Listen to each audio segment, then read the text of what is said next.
Hello student, welcome to next step classes. तो आज की वीडियो में हम chemical properties of ethanol and ethanoic acid के बारे में पढ़ेंगे।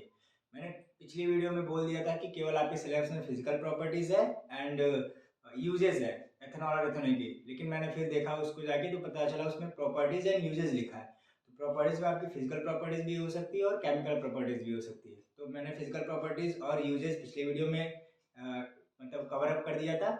आपके आज की वीडियो में हम केमिकल प्रॉपर्टीज पढ़ेंगे एथेनॉल और एथेनोइक एसिड की। तो आइए स्टार्ट करते हैं। तो सबसे पहले हम केमिकल प्रॉपर्टीज पढ़ेंगे किसका, एथेनॉल का।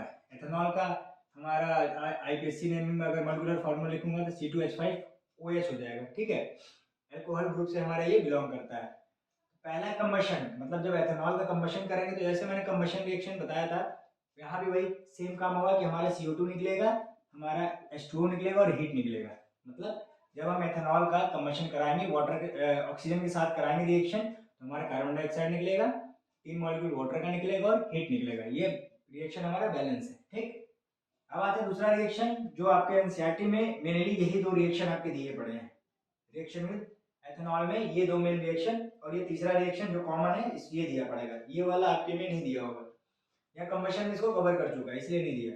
तो रिएक्शन विद सोडियम ये इंपॉर्टेंट है। इसमें क्या होता है कि जब हम एथेनॉल को, जिसका कॉमन नेम इथाइल अल्कोहल भी होता है, इसका कॉमन नेम क्या है, इथाइल अल्कोहल। ठीक, जब इसको सोडियम के साथ करते हैं तो सोडियम एथॉक्साइड और हाइड्रोजन गैस का इवोल्यूशन होता है। तो इसमें आपको याद रखना है, यहाँ से केवल हाइड्रोजन गैस को उड़ा देना है बाहर, इवोल्यूशन मतलब उसको निकाल देना है, बाकी जो बचा कुचा रहेगा वो हमारा सोडियम एथॉक्साइड हो जाएगा। ठीक, तीसरा रिएक्शन हमारा है reaction to give unsaturated hydrocarbon. मतलब जब एथेनॉल को हम ऐसा क्या करेंगे कि वो एक इथीन में कन्वर्ट हो जाएगा। तो एथेनॉल को जब हम कंसंट्रेटेड H2SO4 के प्रेजेंस में एज ए, ये क्या है, कैटलिस्ट यूज होता है यहाँ पे। ये क्या यूज होता है, एज अ कैटलिस्ट। ठीक है, पूछ सकता है कि कौन से कैटलिस्ट हम यूज करते हैं एथेनॉल से इथीन बनाने में, तो हम कंसंट्रेटेड H2SO4 का यूज करते हैं। तो एथेनॉल को जब हम कंसंट्रेटेड H2SO4 से रिएक्ट कराते हैं तो हमारा इथीन और वाटर निकल जाता है। ठीक, ये इंपॉर्टेंट है, इसको याद रखिएगा। अब चौथा रिएक्शन आता है स्टीरिफिकेशन रिएक्शन। ये उसमें भी आएगा, एथेनोइक एसिड में भी आएगा। इसको हम लोग सबसे बाद में कवर अप करेंगे क्योंकि ये अलग से आता है और एग्जाम में पूछा जाता है, इसके यूजेस वगैरह भी पूछे जाते हैं। ठीक, अब देखते हैं chemical properties of ethanoic acid. Ethanoic acid का कॉमन नेम भी पूछता है, तो उसका कॉमन नेम क्या होता है, एसिटिक एसिड होता है। ठीक, फॉर्मूला क्या है, CH3COOH। मैंने पिछली वीडियो में बताया था कि SCOOH। इसका कॉमन नेम क्या है, इसका कॉमन नेम है फॉर्मिक एसिड। ठीक है, इसका कॉमन नेम क्या है, फॉर्मिक एसिड, और आईपीएससी में इसको कहेंगे ये मेथेनोइक एसिड। ठीक, तो इसमें भी पहला रिएक्शन जो होता है वो सोडियम के साथ होता है, तो 2CH3COH, यही मैं एथेनोइक एसिड या एसिटिक एसिड को लूंगा और सोडियम के साथ रिएक्ट कराऊंगा, तो ये हमारा CH3CONA बनेगा और यहाँ भी H2 का इवोल्यूशन हो जाएगा। ठीक, फिर जब हम बेस के साथ कराएंगे तो बेस के साथ क्या होता है, CH3COH का जब बेस NaOH के साथ कराते हैं तो CH3COH सेम प्रोडक्ट बनता है और यहाँ पे लेकिन H2O निकलता है। तो जब हम सोडियम के साथ कराएं तो क्या निकल रहा है, H2 गैस निकल रहा है, और जब हम बेस के साथ करा रहे हैं इसी एसिटिक एसिड को, जो वीक एसिड होता है, तो वो वहां पे हमारा क्या निकल रहा है, वाटर निकल रहा है। ठीक, इसमें भी तीसरा रिएक्शन हमारा क्या, स्टीरिफिकेशन रिएक्शन है। तो हम स्टीरिफिकेशन रिएक्शन, चूंकि ये दोनों में आ रहा है, तो दोनों की अगर केमिकल प्रॉपर्टीज पूछेगी तो आपको स्टीरिफिकेशन दोनों में लिखना पड़ेगा, कि अगर इथेनॉल का पूछेगा उसमें भी इसको डालना पड़ेगा, और एथेनोइक का पूछेगा उसमें भी आपको स्टीरिफिकेशन डालना पड़ेगा। तो हम इसको अलग से कवर अप करेंगे। ठीक है,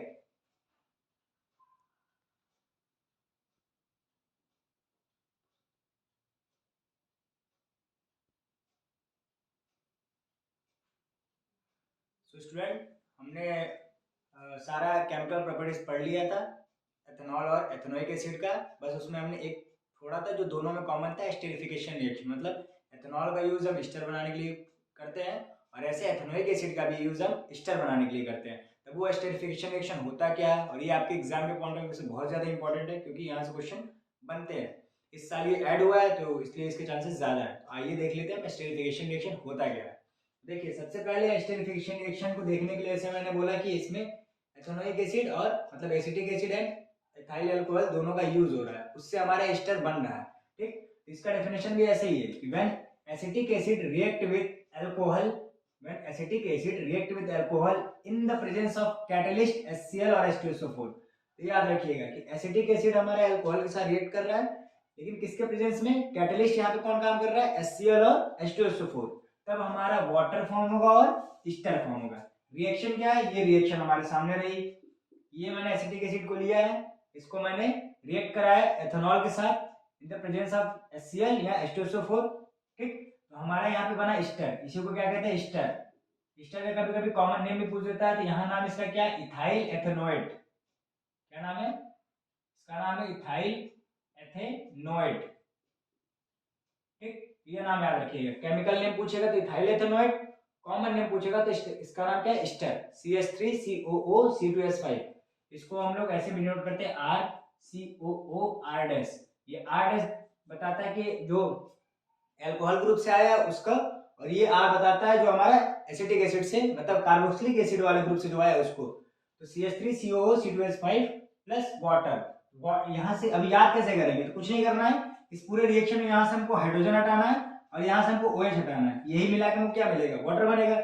मैंने वाटर को अलग कर दिया, बाकी क्या बचा मेरे पास, CH3CO यहाँ बचा और C2H5 यहाँ बचा, तो उसको ले आकर हमने क्या किया, मर्ज कर दिया, तो हमारा क्या बन गया, ईस्टर बन गया।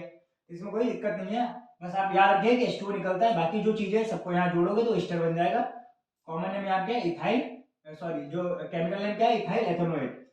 अब देखिए ईस्टर को जब हम रिएक्ट करेंगे किसी एसिड बेस के साथ, ईस्टर को जब हम रिएक्ट करेंगे किसी एसिड बेस के साथ, तो हमको दोबारा से अल्कोहल और कार्बोक्सिलिक एसिड मिल सकता है। मतलब इसी ईस्टर को अगर मैं एसिड या बेस के साथ रिएक्ट करा दूंगा दोबारा, तो हमको क्या मिल जाएगा, जैसे इसी ईस्टर को मैं बेस के साथ रिएक्ट करा रहा हूँ, तो हमको फिर से ये कार्बोक्सिलिक एसिड का जो है एसिटिक एसिड मिल जाएगा और यही एथेनॉल मिल जाएगा। तो अगर ये पूछ दे कि ईस्टर से हमको अल्कोहल में और कार्बोक्सिलिक एसिड में बदलना है तो हम क्या करना पड़ेगा, तो हमको ईस्टर को किसी बेस के साथ या एसिड के साथ रिएक्ट कराना पड़ेगा, ठीक। तो हम वापस से एसिटिक एसिड और एथेनॉल को पालेंगे। तो ये रिएक्शन बहुत ही ज्यादा इंपॉर्टेंट है, स्टेरिफिकेशन रिएक्शन, बार बार बोल रहा हूँ, इसको याद रखिएगा। अब केस बेसिस स्टडी में कैसे बोलेगा, बोलेगा कि कोई एक केमिकल है, कोई एक मटेरियल है जो जिसका स्मेल स्वीट है या वो परफ्यूम बनाने में यूज होता है, तो उसका रिएक्शन लिखो।